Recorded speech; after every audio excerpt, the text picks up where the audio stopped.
So, a couple boxes, although this first one is most likely not anime, which is why I'm opening it first to get it out of the way.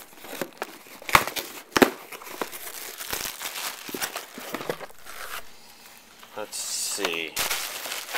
Take the seat out, toss the box, and we'll just cover these real quickly. We've got the this should be the 1978 version of Jamie Lee Curtis, John Carpenter's. I do believe it's the right one. This is what the DVD collection subreddit is watching tomorrow. Just which I could see something on the back that definitely said it. 1978. Okay.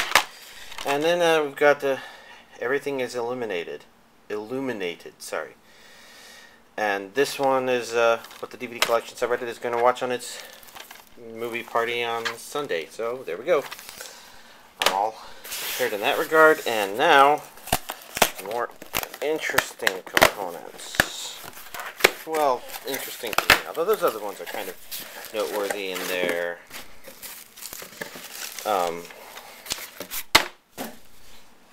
not usual information that you see-ness.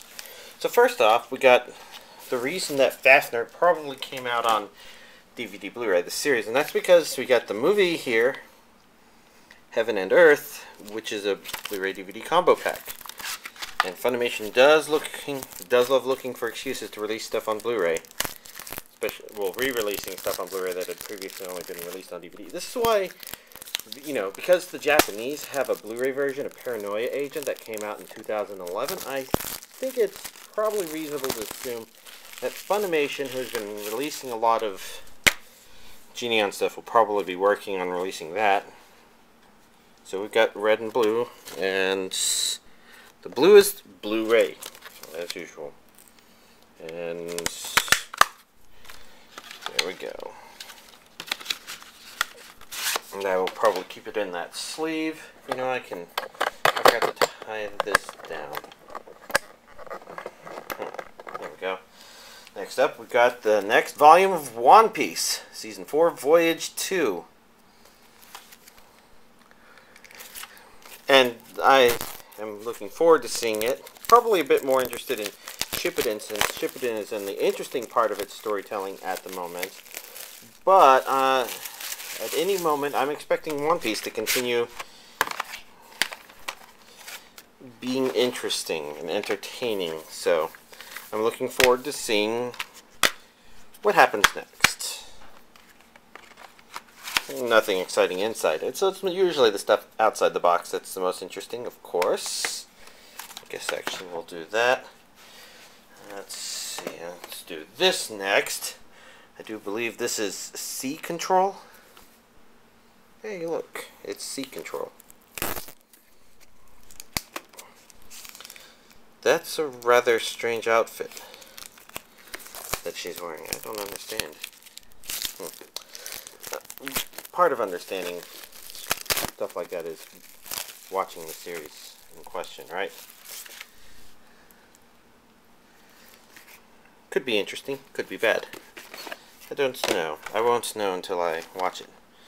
We have here the case for DVDs. 2. And more images on the inside. Kind of hard to see, I know.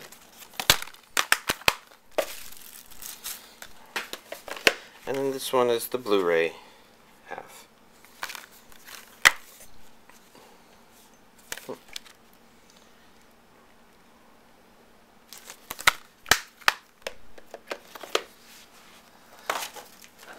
Let's see, I want to save that for last. So next up we've got the DVD and Blu-ray versions of Ungo, maybe?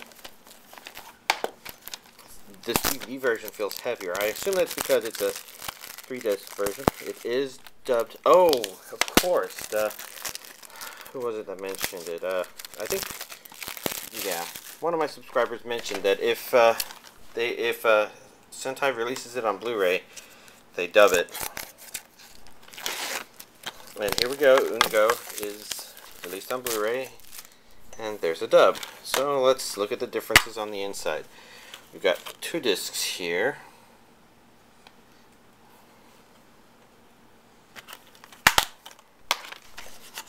And 1 floppy disk flopping around. It looks like it's in good condition though. Worst case, a little polish.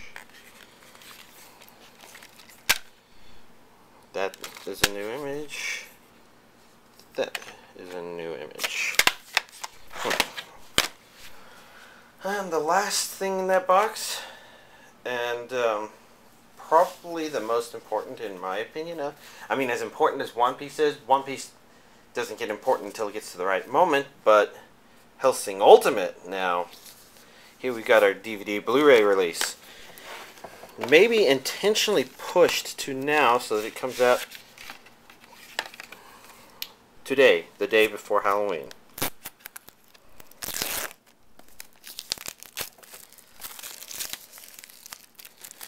And this thing feels thick, like they put a lot of discs in it.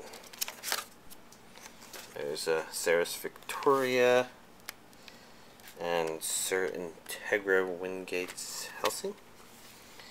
We've got disc 1. This says volumes 1 through 4 on it, and disc 2, which says the same thing. So let's see if we can identify. This is a DVD. This is a DVD. This is a DVD. This is a Blu-ray, and this is a Blu-ray. So we've got 2 Blu-ray discs and 3 DVD discs for a total of 4 episodes, and they're going to be like double length, so 40 to 50 minute episodes, I believe.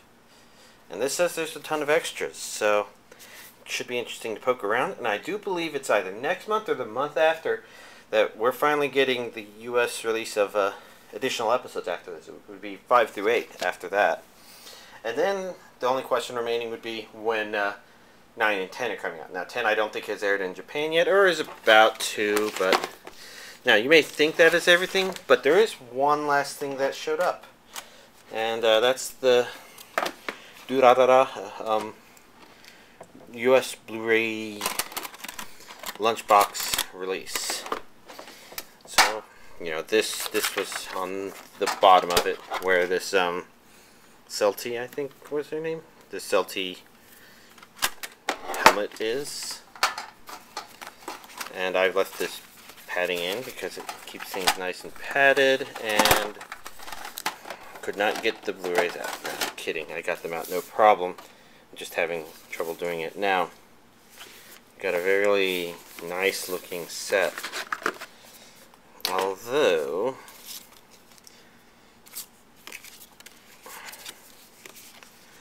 let's see, I probably did not look into these things in detail, so let's do so in front of the camera, because this is probably your stereotypical Aniplex post up, which is quite nice. And of course this side is really nice. I really like this back side. Let's see. We've got a packet here with information. And then we've got discs themselves. Now the most amusing thing is that these things come in the lockable Blu-ray containers, except they all arrived in their already unlocked state. I think I might have commented before that the discs looked like the Japanese copies.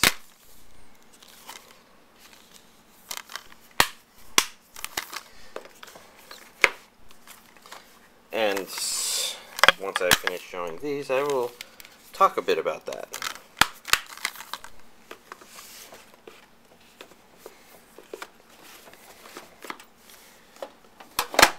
I know that's not the way I put them I took them out, but we'll just accept that. So, if you're not aware, I did import the Japanese Blu-ray.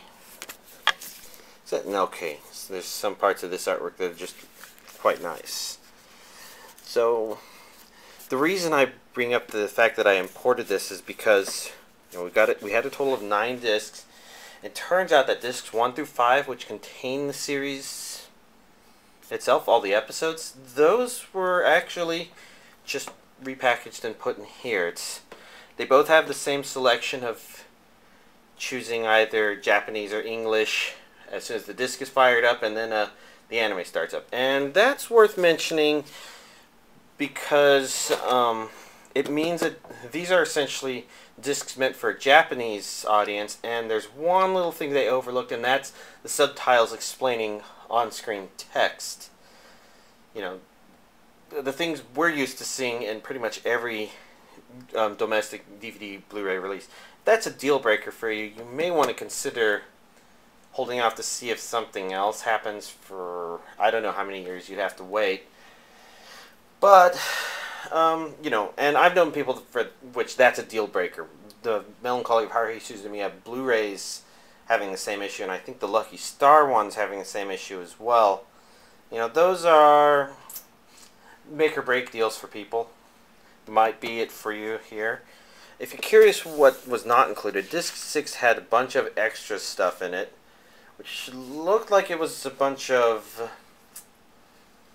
interviews with people involved at various conventions or whatnot. Well, unfortunately, I cannot read Japanese, so I don't know for certain. And Discs 7 through 9 are actually drama CDs, so unless you're into that sort of thing, you didn't miss anything too much by getting this over this. And let's face it, I probably paid maybe a little more than twice the price for this than I did this. So this is a good deal, relatively speaking, if you just want to get it on Blu-ray. And as long as you understand the downside, that's probably not going to be too big of a deal. So there you go. All of this week's anime DVDs. It's a nice update this week. So, I've watched a good amount of anime this week, I thought. First of all, I did watch the 5 Idolmaster specials that I mentioned were on the DVD release I got, I think. It was 5 out of 8, which makes me think that there's 3 more, and they're probably correlated with the episodes that they were correlated within the series, unless they're planning on putting something else on the next collection. But I'm not really sure. There's nothing really much to say about them. They're kind of interesting. It's nice that they're there. I appreciate the fact that Sentai included them on there. But getting on to the more important things, I then went back and finally watched the rest of Heaven's Memo Pad. And I'm not quite sure if I can say anything about it that's strong one way or the other. It had very interesting things, and it had some very flawed things as well. For example, I thought overall it covered some very interesting mini-stories, but they weren't so disconnected and mini enough that it didn't feel like it should have the kind of overall build-up that I'm not quite sure that it really focused on as well as something like, say, Ghost Hunt. Which, you know, Ghost Hunt obviously didn't complete wherever it was going, but you kind of feel that it was trying to develop something as it went from its series of stories to series of stories. So, Heaven's Memo Pad kind of sits in this place where it doesn't feel like it has a lot of long-term purpose, but it also doesn't feel like it's necessarily a very short-term thing. So, depending on where your preferences lie, of course, that means that it's in that middle area where things should just be middle area-ish, I guess. And the other issue is that sometimes it didn't feel like, it kind of felt like the characters were maybe thrown together. Now, to be fair, part of that was because, you know, there was an element of it where they were. But another part of it is the main, I guess the picture, the girl in the picture on the front of the DVD, that would be Alice. You know, she kind of didn't feel very convincing. I've heard some people say maybe not convincing as a neat, but actually I'd say she was just not convincing as a computer hacker. The problem being that, you know, she had screens all around, but they kind of just felt like they were just there to be there as background as opposed to something that this character actually used. And the best example of this is that you watch a series and you're like, we're in this room again, and only 2 screens are on, and the rest are just showing bears walking around. So you can kind of feel the fakeness there. But overall, it wasn't bad. It was just kind of so-so. After that, I watched Aria the Scarlet Animal, and I'd say it's probably a little bit less than so-so, maybe.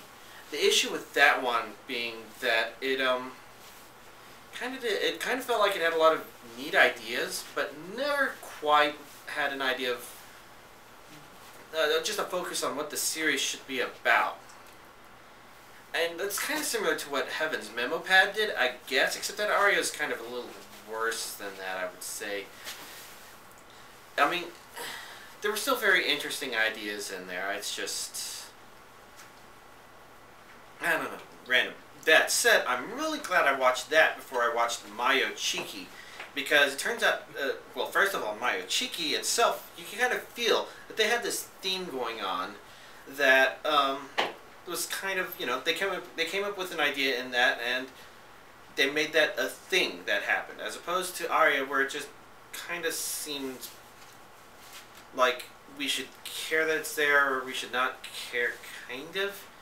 And Aria wasn't long enough to pull that off. But the reason watching Aria before Mayo Chiki was fun was because Mayo Chiki had, well, at least a couple references to Aria, and one was a anime poster in the background with Aria in it, you know, the characters from Aria, and the other was that the sister temporarily cosplayed in, you know, going under disguise, cosplayed as Aria from Aria the Scarlet Animal. And overall, you know, that made watching Aria fun. But beyond that, Mayo Chiki itself was actually pretty entertaining. They knew the gimmicks they wanted to work with. They knew the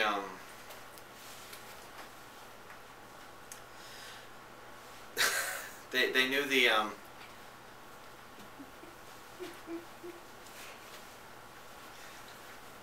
basically, they knew what they wanted to do with the gimmicks they came up with, and they kind of had an idea of how they wanted the show to feel as you kind of went along through it. Which, you know, overall made it very enjoyable, and something about the way it ended. No, okay, there was definitely a part in there that just made me laugh really hard. So, I got a lot of appreciation for it, even if it doesn't rank up there with, I really, really, really want to rewatch this or something like that. I think that was probably actually the highlight of the week.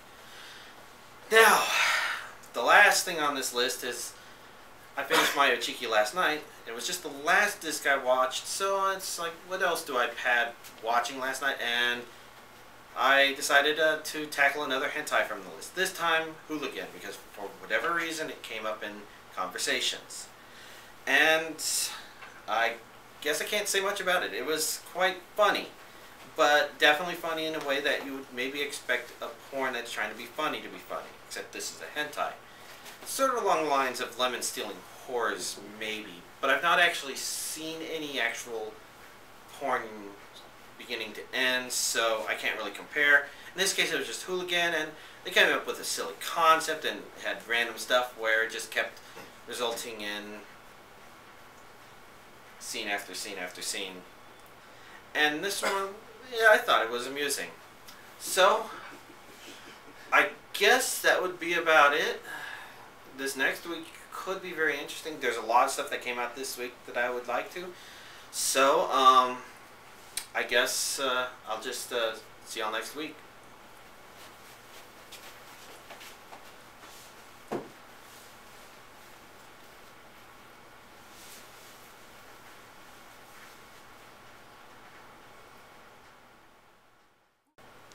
Happy Halloween!